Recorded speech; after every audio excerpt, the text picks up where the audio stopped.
Hi, I'm Amanda Bland, founder director at a Stitch Different community interest company, and I'm a sleep practitioner with the Sleep Charity.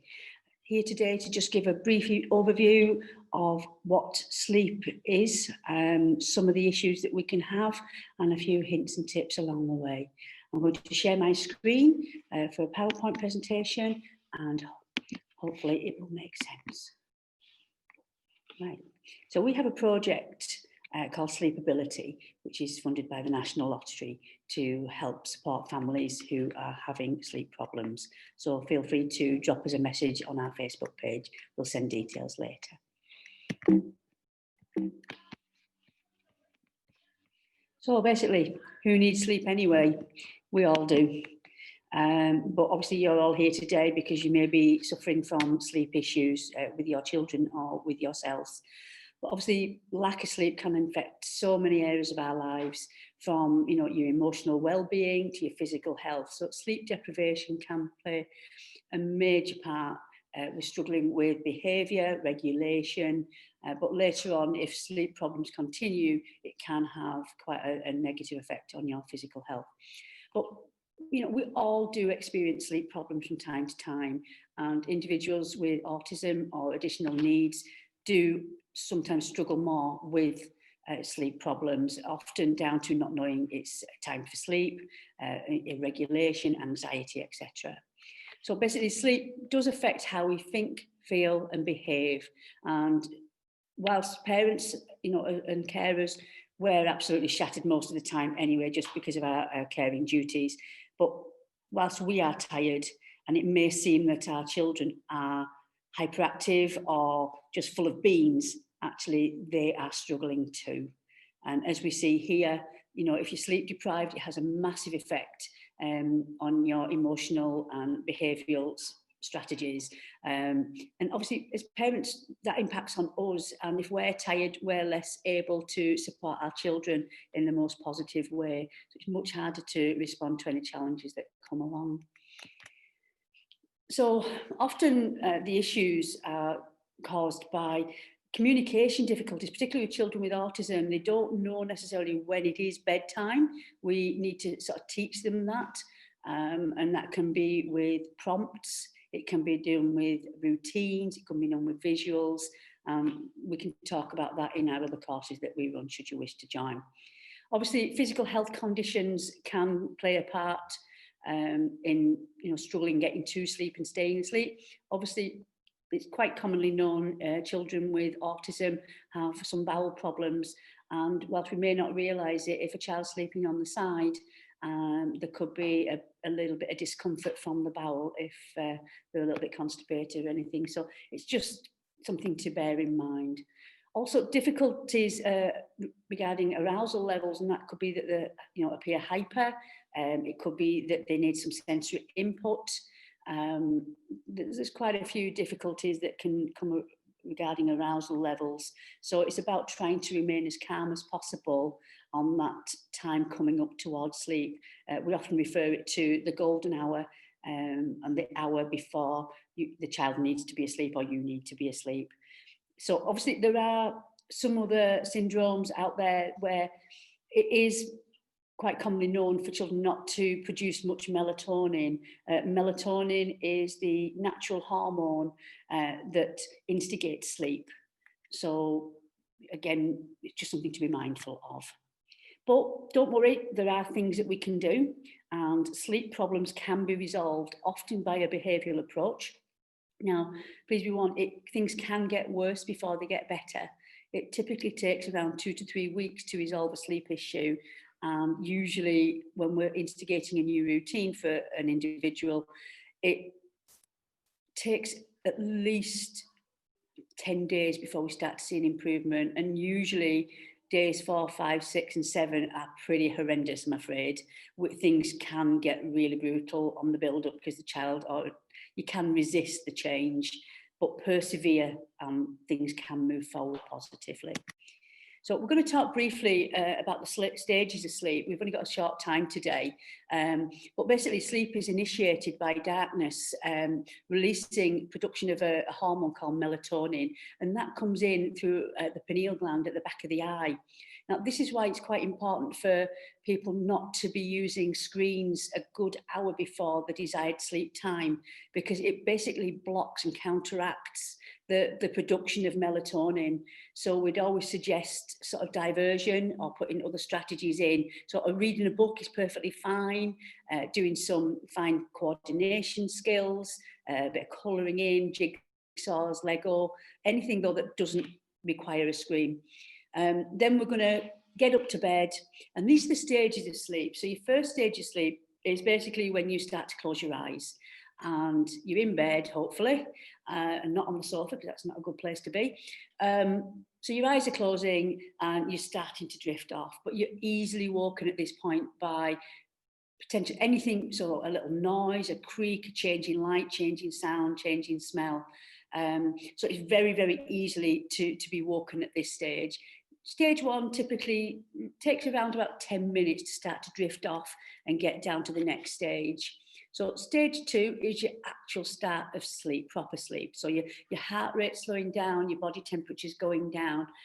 This is where, say, you are losing a little bit of your awareness in your surroundings, but your muscle activity starts to decrease and your body's starting to prepare for deeper stages of sleep.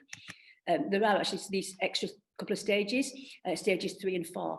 These stages that we're talking about now are described as non-REM sleep. So this is non-rapid eye movement sleep. So basically you are quite still at this point often. But your deeper sleep is where it's basically your restorative sleep. So your muscles are repairing. This is where all your growth takes place. So it's a really, really important stage that we get plenty of good deep sleep. In this dark, deep stage, you're going to be very difficult to wake up, or if you do wake up, you're going to be a bit groggy. So if your child has gone to sleep earlier than you, there's a pretty good chance if you go to bed 3 hours later, you're going to be, disturbing them potentially. We'll talk about that in a moment. The other stage is stage 5, which is REM sleep, so rapid eye movement sleep. So you can often tell when people are in REM sleep because you can see a little bit of fidgeting going on behind the eyes, and sometimes a little bit of muscle spasm. So this is actually coming up back out of the sleep stages. I'm going to move on now to what's called a hypnogram. And this is what a typical night's sleep would look like in real terms. So we go from a wake point, then we dip down into the deeper stages of sleep. So this is where you're starting to settle down, your heart rate slowing, your digestion slowing, everything's slowing down. And basically when we get down into those deeper levels of sleep, everything is starting to restore. Now we go in cycles in our sleep of between 90 minutes to 2 hours.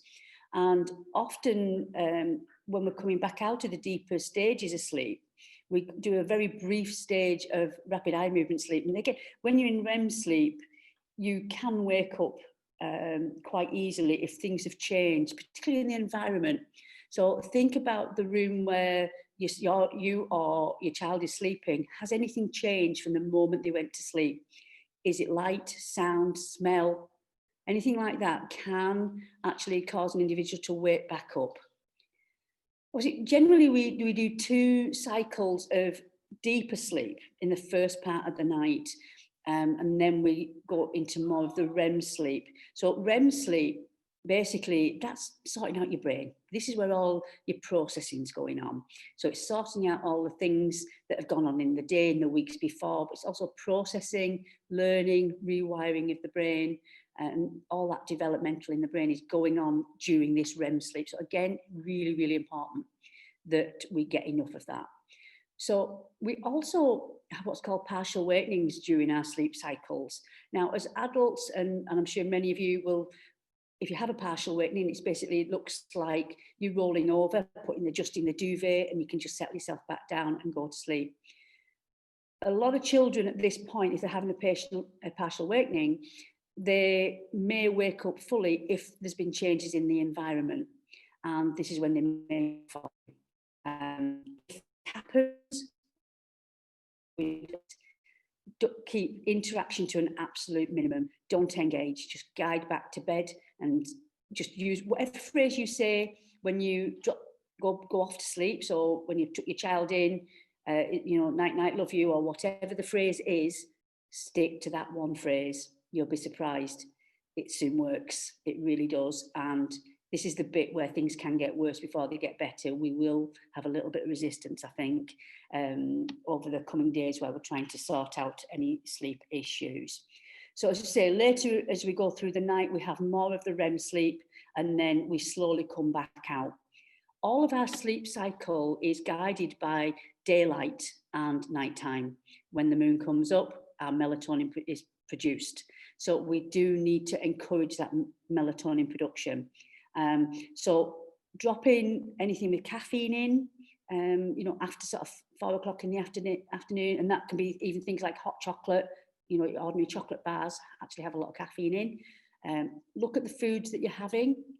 There are many foods that can promote a deeper sleep and a better quality sleep, such as like cherry juice. Avoid your blackcurrant juices. Unfortunately, that can cause an irritant in the bowel, and this is why we sometimes get a few wet beds. So just to be mindful of that. So basically, main principles, we need to get the environment of the bedroom or the place where the child's going to sleep to be as sleepy as possible.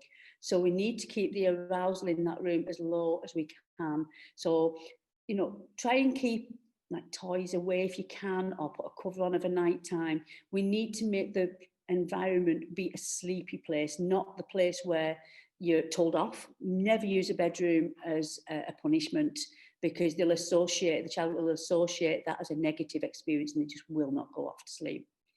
Need to know when to predict its bedtime, and often visual planners can be a good thing for that, or using a clock on the wall, or you have a set, if you are watching TV, a set program that you have just prior to sleep. And even if the program's on later than you would like it to be, record it the night before and play it at the desired time.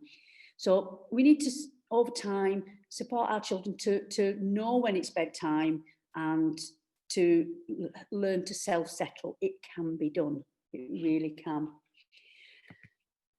So basically what we're doing is, sleep is vital for our physical and mental well-being, and sleep deprivation can have a massive impact on the whole family. It really can. So if we can support our children and ourselves to learn what sleep is, and some strategies that can support us to get a better quality sleep, it's really, really important that we understand this. So if we understand what a sleep cycle is, what it looks like, and maybe reasons why people may be waking up at certain points in the night, it can help us to understand what's going on and potentially put some strategies in place to help resolve the issue.